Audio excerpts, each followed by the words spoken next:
we go from this Home is where you're surrounded by other critters that care about you. to this in 25 years?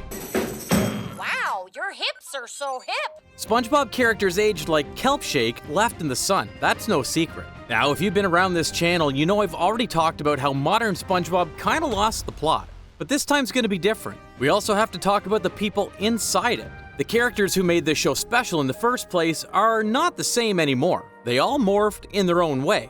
And no, it's not as simple as just pointing at Patrick and saying, yeah, that guy's cooked. Because buried under all the noise, there's few characters whose arcs drift so much, it basically falls off a cliff. But before I point to that cliff, I wanted to see which character actually morphed the most.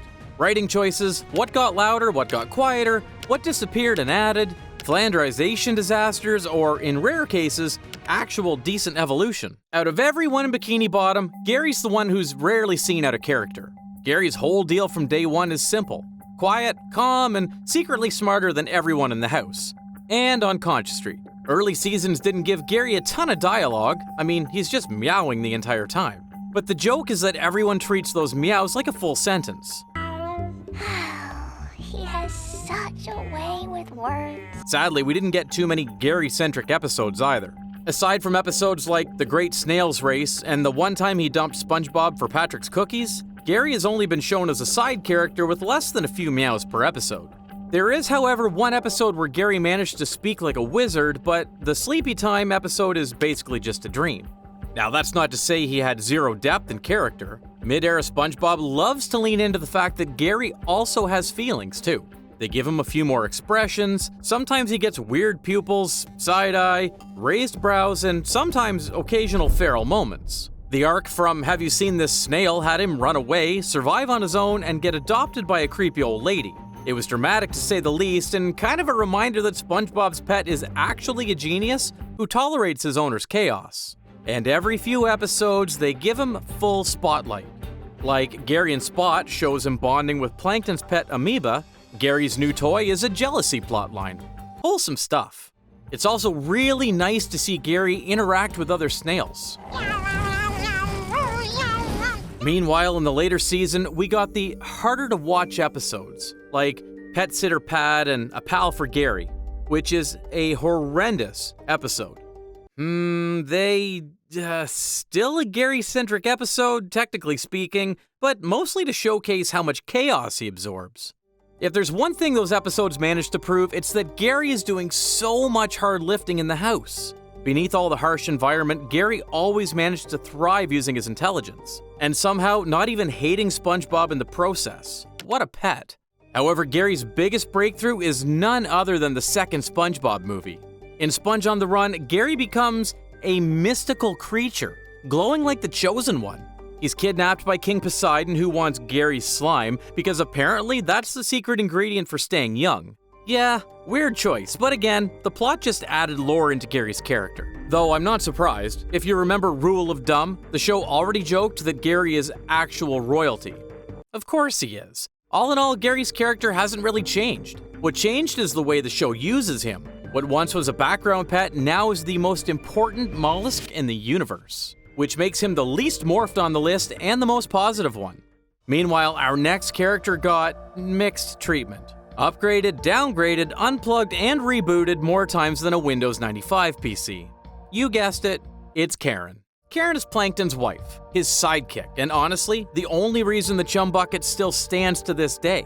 Alongside Sandy, Karen is easily one of the few smart creatures in Bikini Bottom. It's the first episode, Plankton, that flickers Karen's monitor to life. She's introduced as the actual brains behind all the chaos Plankton made. Seaweed, 50% sea, 50% weed. If it weren't for her, Plankton would just have empty mad ideas. Episodes like FUN and Algae's Always Greener proves just that. Plankton basically just pitches the wild scheme, and then Karen is the one who is actually doing the hard thinking. She even gave Plankton his Plan Z that canonically sparks the whole arc of the SpongeBob SquarePants movie from 2004. Funny enough, her delivery is the magic to her personality. Cool, calm, and just enough sass. In a world full of screamers, Karen's sarcasm cuts clean, like a perfect karate chop from Sandy. Through season 4, she's still the big screen in the wall. By the 2004 movie and Season 5's Friend or Foe, Mobile Karen rolls in. Don't get worked up again, Plankton. I just mapped the floors. Now she can actually enter scenes, drag Plankton out of trouble, or show up to collect him after yet another Krabby disaster. Episode Friend or Foe also fills in the backstory. Karen started life closer to a security system, then became the wife. It reframes the Chum Bucket as a marriage sitcom, dreamer husband, and hyper-competent wife. This would later enhance their marriage jokes like bad anniversaries, jealousy, and sometimes an actual emotional warmth. Single Cell Anniversary is the perfect example of just that. She's a cold, sarcastic robot, yes, but also capable of being affectionate. Oh, you selfish green twit! It's our wedding anniversary! Oh, that. Plankton botches their big day, scrambles to make it right, and Karen lets him. It's awkward sweet, because these two actually care. Like a real marriage where "are you cheating" lines are played both as parody and affection. Meanwhile, episodes like Karen 2.0 give us the best version of Karen. Plankton replaces her with a younger model. Old Karen gets dumped, hurt, and then builds her own solution. But when the 2.0 goes haywire, it's Karen who saves Plankton. Beat by beat, Karen always shows that she chooses the marriage, and that she's so much better than just another tool in the Chum Bucket. Unfortunately, as the years roll on, the show starts leaning on her for one thing only. Instead of a sharp-witted plotter, nowadays she's just the sidekick with the dry one-liner. This flanderization makes her a bit predictable. Plankton fails, Karen roasts, rinse and repeat. I mean, the joke still hits, but when that becomes the only gear, you lose the good stuff, and the whole "we're in this together" kinda gets thrown aside. But after the long wait, Karen finally got her big screen time. In the recent Plankton the Movie, 2025, Karen gets a villain pass, upgrades into a mech, removes her empathy chip, and tries world conquest without Plankton. Spoiler alert, it turns into a breakup to makeup arc. Plankton has to win her back, SpongeBob brokers the peace, and they reconcile with the "you were the secret formula all along" line. The secret formula was you. It's cute on its own, but the movie itself isn't a real masterpiece or anything. But still a good spectacle for Karen's character, especially since these days, Karen rarely gets any.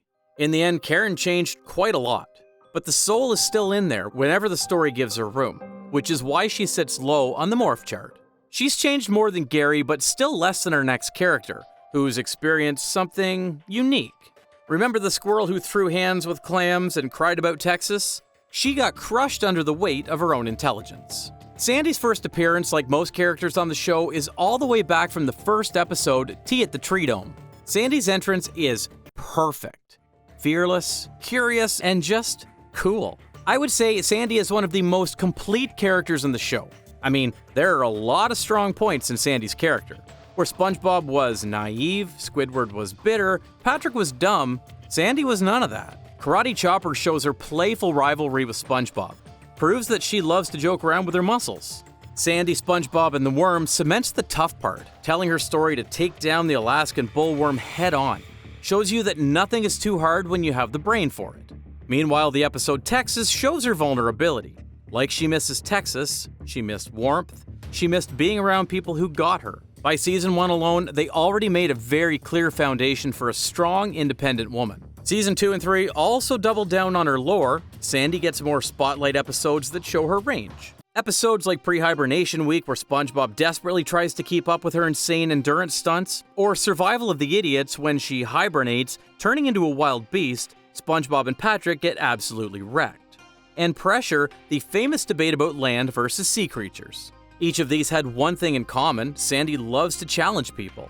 Sandy always had a way to push everyone to grow, whether she meant it or not.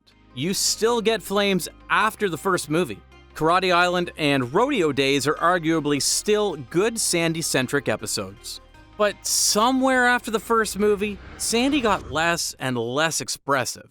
Her adventurous personality faded, her Texas charm is still there, but not as good. What's worse is that she's basically a science vending machine nowadays. She mostly just shows up in the episode when the plot needs science. Episodes involving Sandy lean on the same gag. She invents something, it malfunctions, everyone panics, or worse, she gets roped into helping chaos rather than pushing back against it. Instead of karate, rodeos, or homesickness, it's just science. And Narlene sometimes. Gosh, I hate Narlene. And by the time you hit seasons 9 and 10, it only gets worse. The dialogue flattens, the yeehaws feel like sticky notes to remind you she's Texan, and her role is just saving the day. These good old days of humanizing moments are gone. And then there's the spin-offs. Camp Coral shows Sandy as a kid genius building tree dome tech in her spare time. It's also shown that little Sandy is some secret agent for future Sandy. It's cute, I guess. But again, it reinforces the idea that she's a nerd archetype stamped into place since childhood. Well, at least she's not flanderized into oblivion yet, like some characters. Because if Sandy feels boxed in, this next character changed so much, we've forgotten that he's even a clarinet player at this point. Squidward, the failed artist and the unwilling neighbor. From the very beginning, he was the grumpy actor on chaotic Conch Street. And honestly, that's what made him special. Season 1, Squidward was deeply relatable. He hated his job, he hated noise, and he definitely hated his life. In early episodes like Squilliam Returns, they plant the big idea of Squidward as a person. He wants respect so badly, he almost self-destructs. Mr. Krabs, let me run the restaurant for just one night. I really need to impress Squilliam. It's a guy wrestling with failure and still wanting more. Or Artist Unknown, where he tries to be an art mentor for SpongeBob only to collapse under his own insecurity. The whole character of Petty Squidward gives us the foundation to feel with him. So many of us grew up thinking we're SpongeBob only to realize later we are Squidward. Well, you did it. You took my one chance at happiness and crushed it. Which is why episodes like Band Geeks hit us so hard. They showed us his dream coming true for once. And when he won, oh, it feels so good. In fact, they hurt Squidward a little simply to keep up with his characters. Oftentimes the jokes were about Squidward getting humiliated for his selfishness and untouchable pride. Sadly, by mid-seasons, the balance leans ugly. Instead of ambition or dignity, Squidward is now defined by suffering. Every episode he's humiliated or injured or tortured simply because SpongeBob and Patrick exist near him. I mean, just look at Ink Lemonade in season 11.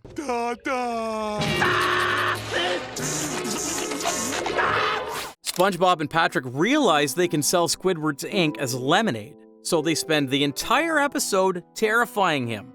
My man got milked both physically and mentally.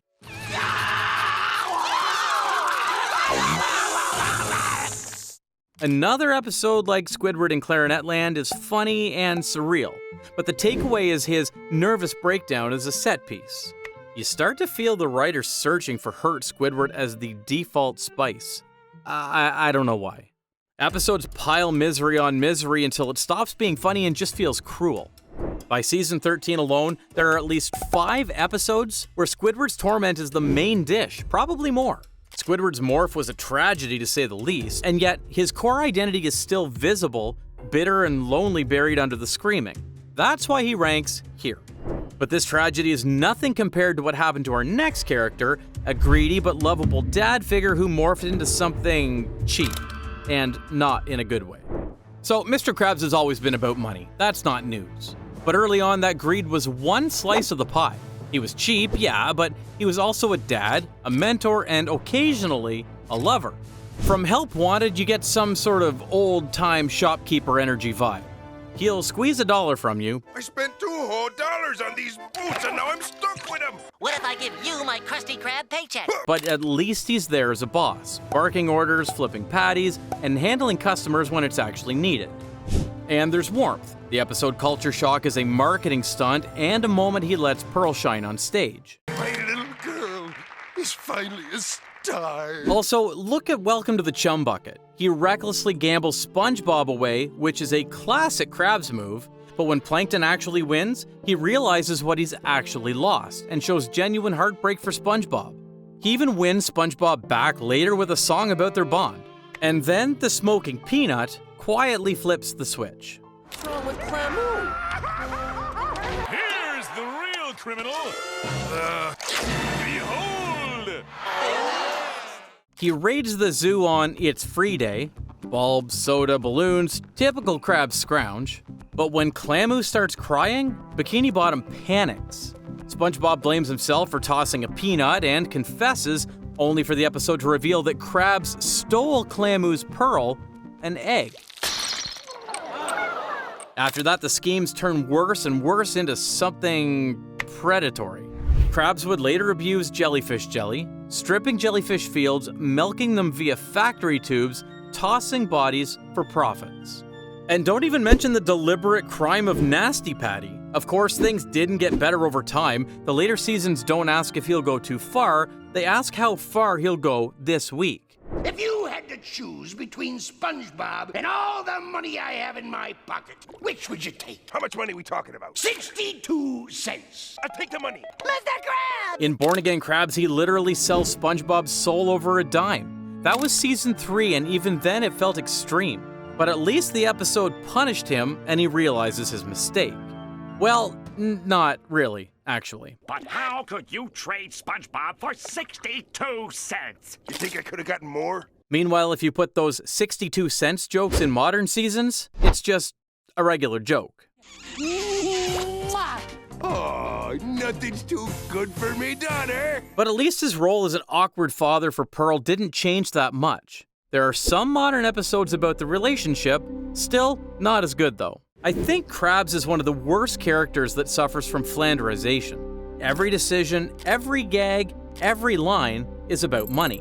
It's gotten so flat that in newer episodes, 90% of Krabs' appearances are about him exploiting something for profit. And honestly, it feels less like satire now and more about documentary. Where's the guy who, in Krusty Krab training video, wanted his restaurant to be respected? Where's the wise father who guided SpongeBob? Buried under stacks of cash. And that right there lands him here on the list. Worse than Squidward, but not as catastrophic as the chaos waiting further down the list. Because as bad as Mr. Krabs' flanderization goes, some characters turned into something way worse. But before we tackle some real apocalypse, let's check in on his old friend across the street. The one that is always defined by failures and small. Plankton is Bikini Bottom's smallest villain with the loudest plans. And when I said loud, it's because most of his plans didn't even get half success. But he didn't start as a one-note screamer. He began as a clever, petty, and way too ambitious for one eye microbe. His first appearance is literally an episode called Plankton. He's introduced as a tiny mastermind who tries tricking SpongeBob for the formula. The joke is that he's dangerous because he's smart.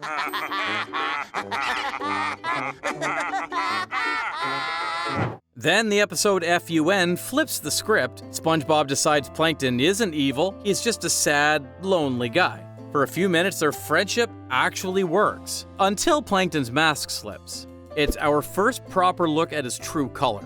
Needy, performative, and under it all, insecure. You can have anything you want with a little training. You just have to learn to be more assertive. The episode Walking Small pushes that angle further. He manipulates SpongeBob into clearing a beach so he can build a chum bucket annex. But more than anything, Plankton shows a desperate urge to matter, to be feared by people. I personally like the introduction of the Plankton character. For one, he's a different villain than what Mermaid Man fights. Instead of trying to rule the city by superhuman strengths and magic, Plankton actually comes up with a more subtle plan to rule by monopolizing the food market. And two is that he's one of the few characters who gets a real arc to his past. The special friend or foe episode retcons his longtime rivalry with Krabs into a nuclear, that they were best pals who split over the Krabby Patty formula. It reframes Plankton's real obsession as personal. This plan Z can't possibly fail! And in the 2004 movie, he actually wins big time via Plan Z. He steals the formula, enslaves Bikini Bottom with bucket helmets, and nearly gets away with it. It's his peak as an actual threat before the reset. Plankton's character is one of the most constant depictions in the early seasons. Every time there's chaos and massive destruction in Bikini Bottom, Plankton is the first person in suspicion. There are little windows where the show lets him be competent without mind control. Episodes like Chum Fricassee and Greasy Buffoons give him some credit to his intelligence. He has many ways to fight Krabs, and an entertaining one too. But then we hit the bad era, the humiliation loop for Plankton. One-course meal crystallizes it. Krabs discovers Plankton is terrified of whales and terrorizes him for an entire episode. It goes beyond rivalry into mean-spirited misery, even goes as far as saying offing himself as a joke.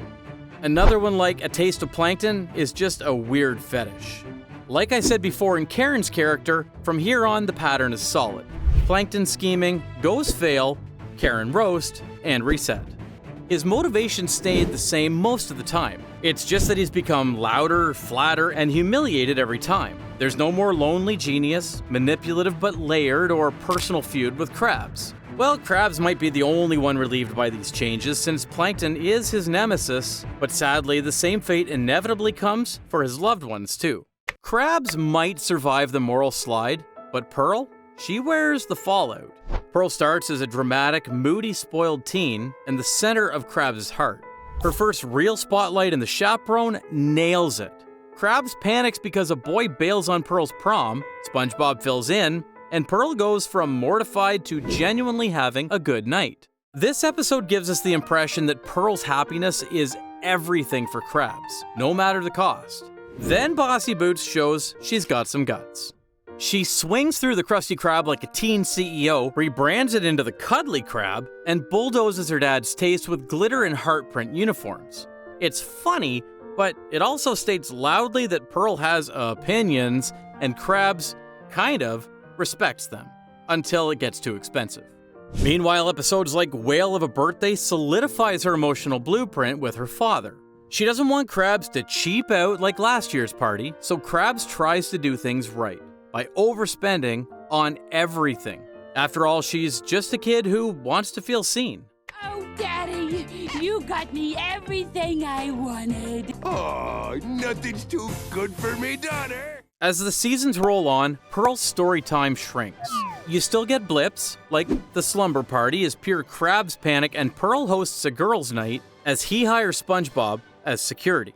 It's loud, but the center is still dad versus teen independence. And Pearl wins that tug of war by sheer personality. I would like to apply for a job, please. Later season episodes like Mall Girl Pearl tries to refocus her character as an aimless teen, drifting through the mall, trying to figure out where she fits. It could have been a great What Do I Want to Do episode, but it mostly parks her in a gag loop. Awkward interviews, retail bits, and reset. Between those timelines, Pearl gets tossed aside as a side character with less depth too. Either it's a walk-on scene to roll her eyes at Krabs, or one-liners about fashion or embarrassment, or a whale-sized reaction shot, and we're out.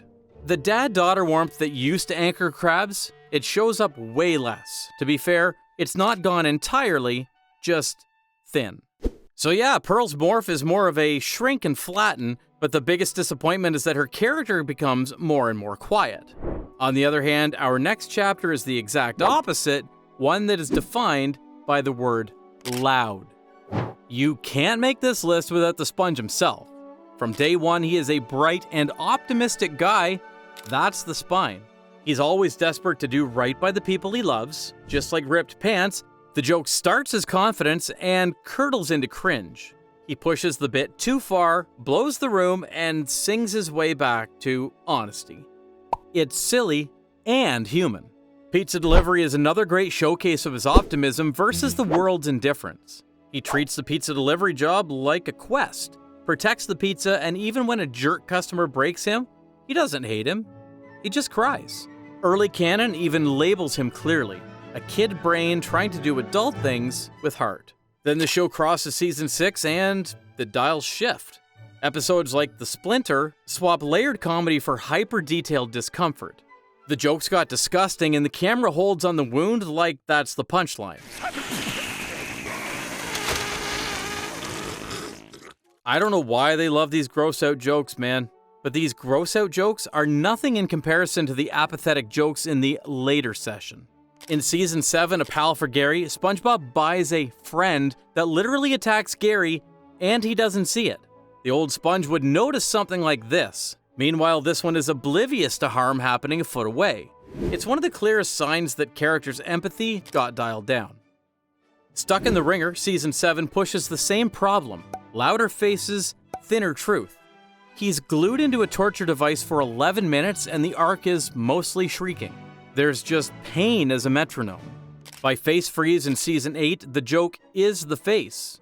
The plot is nothing more than an excuse for thumbnails. I mean, just look at that.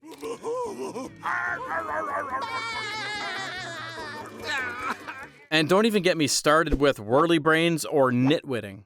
Again, to be fair, the spirit isn't gone. Every so often the machine remembers the recipe. A fish called Sandy is a great example. The show slows down, lets the character POV lead, and even uses the old line style again.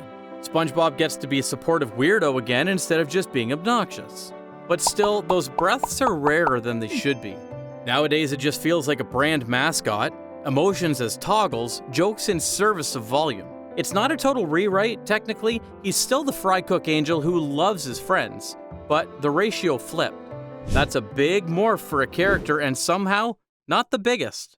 Our next character, however, didn't just get a big morph over the past years, he also got a big body.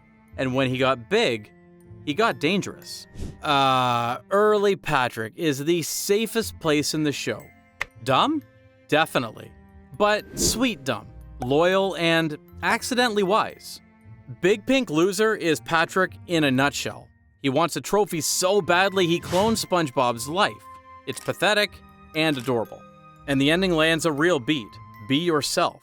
He gets a trophy for doing nothing and learns the right lesson by accident. In Idiot Box, Patrick and SpongeBob generate Dolby-level sound effects from a cardboard box. The joke is that their imagination is so vivid, it becomes real and, hilariously, not for Squidward. Meanwhile, Patrick Smartpants flips the formula.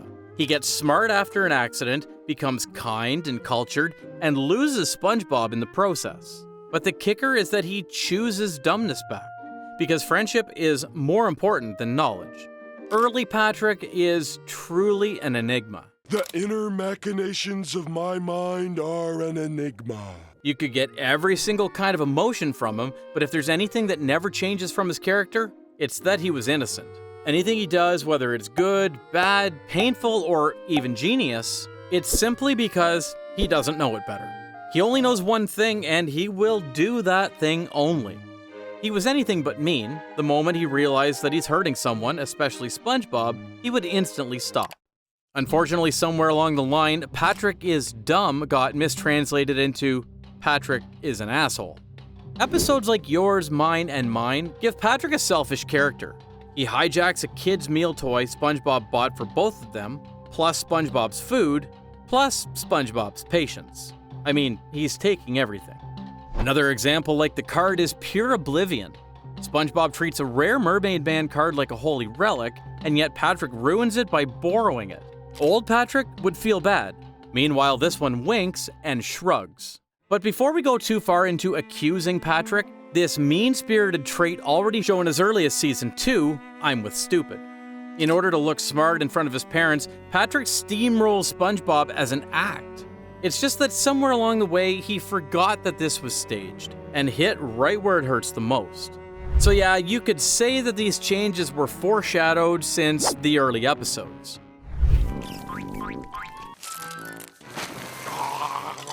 But it is still a shame, because episodes like Pet Sitter Pat is where a lot of fans tapped out. You know, the one where Patrick watches Gary and neglects him into a near-death experience? I mean, the joke is the neglect. Meanwhile, the recent Pet the Rock episode turns him unhinged. Face contortions, random violence, zero empathy, just hitting everybody in the park with a whoops. You can still find flashes of the old starfish, calmer episodes, quieter B-plots, but the median Patrick is a wrecking ball. It's really a massive morph, big enough for second place, which leaves only one character to be the one who morphed the most in the show, which is sadly one of the most tragic stories in Bikini Bottom or in boating school. Yep, it's not SpongeBob the main character, it's Mrs. Puff.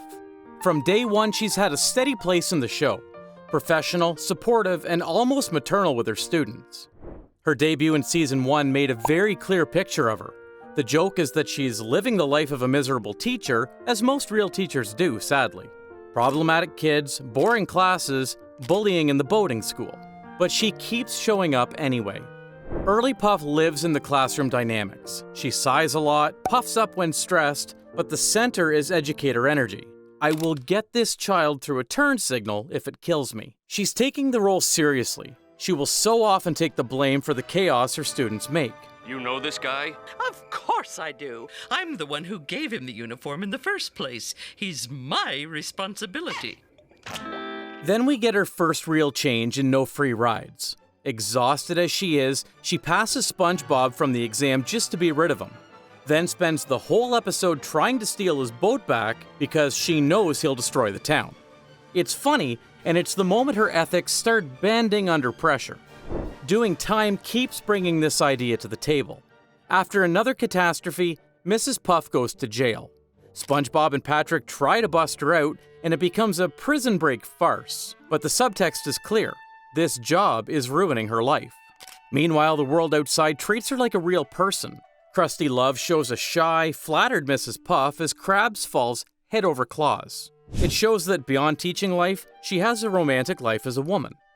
But somewhere by season 4, the plot breaks entirely. Mrs. Puff, You're Fired makes her a scapegoat for SpongeBob's record. She's replaced by a stricter instructor, a satire of how institutions punish frontline teachers for impossible students. It's a broad topic, but the story point is sharp. They took her job, not the problem. Then episode Summer Job in season 7 rubs salt in it. After she causes damage, she has to work at the Krusty Krab beside SpongeBob to pay it off. Just like Squidward, her regular gag is misery. The story of a teacher trapped in perpetual debt to her own students' chaos. I can't wait to pass my next student. Hello, Mrs. Puff. Mrs. Puff? Bumper to Bumper gives her one last honest attempt. New methods, renewed hope. SpongeBob walks in, and she still falls to pieces. It's a perfect visual for a character whose nervous system is permanently fried. And finally, the episode that blew up everyone's mind. Demolition Doofus.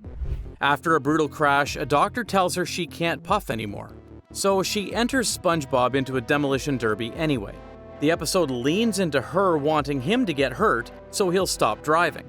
I think the idea is to play it as a dark comedy, but clearly her character is so far gone from a sane person. This is where many fans mark the line between long-suffering teacher and psychopath. I mean, the whole fan theory about Mrs. Puffs as a blatant criminal didn't come from nothing. There are too many signs and proof that she was no longer just a miserable teacher. Old Mrs. Puff is a competent, caring instructor trying to do right by a chaotic kid. Nowadays, she's just a burnt-out punchline, rules bent to be broken, and hating SpongeBob with every scale on her body. Which is understandable, sadly. It's the steepest slide in Bikini Bottom simply because she lost herself. So yeah, that's the whole morphing story. From a snail who barely budged to a teacher who lost herself one crash at a time. If you've watched this far, you already know the pattern. When a character stays a person, the jokes land deeper. When a character turns into a prop, the volume goes up and the feeling goes out. It's just sad to see the characters morphed this much. Especially when we all remember just how good the early seasons are. Those episodes could feel like a kids show and a mystery for adults at the same time. And if you like mystery, there's one more loose thread. Remember that horror episode that split the playground? The one with the syringe, the slow meow, and a certain transformation nobody could agree on? Yeah, I finally solved it. And if you want the answer, it's waiting for you right there on the previous video. I'll meet you in the next dive.